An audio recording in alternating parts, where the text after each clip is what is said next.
Hi, I'm Marie Carr, and I'm a partner in our insurance practice. My area of focus is how insurance companies grow.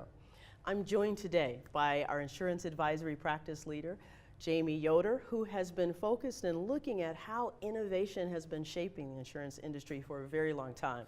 Co-authoring The Future of Insurance, our colleague Anand Rao, who's been focused on not only innovation, but global innovation, analytics, and AI, and how that applies to insurance and financial services sector. You mentioned earlier, Jamie, about innovation and how the drivers is that it's leading to omni-channel in our insurance world. But many times when you say omni-channel, there's a question of channel conflict.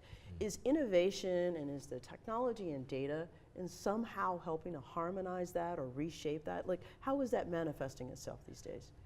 I mean, I guess the way I sort of look at omnichannel, the point is that different tasks get done in different ways, and it's not this notion of it is either a self-directed or it's an assisted. It's if I really design with the intent of sort of this outside-in mindset of what's the end customer, what's their value proposition to them, and how does that get affected along the way.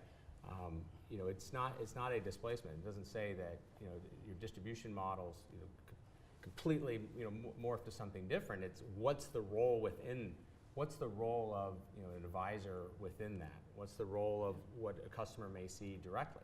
I look at it as, in many ways, take the robo advice. I mean, I like to refer to it as bionic advice because as much of it, it's about improving the efficacy of your advisors in the conversation. Mm-hmm.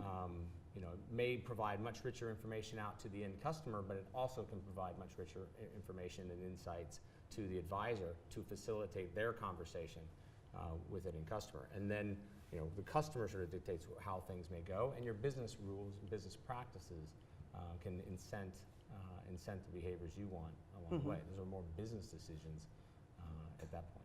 Well, I think what I hear out of all of it is that with innovation, with insurance, things used to be very much product-centric or channel-centric, and that innovation, the data, the technology, the AI, the new models are really allowing leading companies to step out and start with the customer and then evolve everything from the design of the product, the service of the product, the pricing of the product, to design everything with the customer in mind as you move forward. Yeah, and I think it goes to the point I discussed around micro-segments, tailoring those solutions for various segments.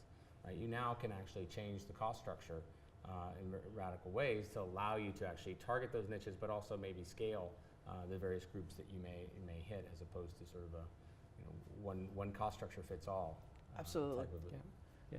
And you see that happening in all areas of insurance as well, right? So Jamie just mentioned the robo-advice or the bionic advice. So there, it very much started with a direct-to-consumer proposition for financial advice, then very quickly morphed into more bionic advice, where the advisor was also part of the offering.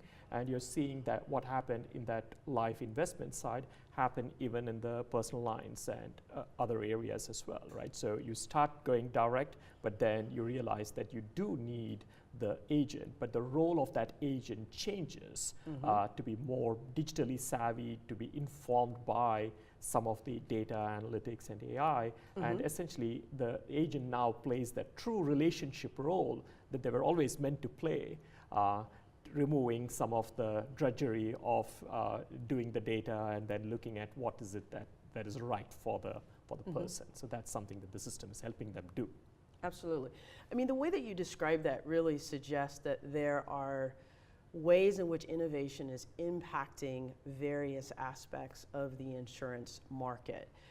So there are overall trends to innovation, but then there are some specific areas of innovation that happen throughout insurance.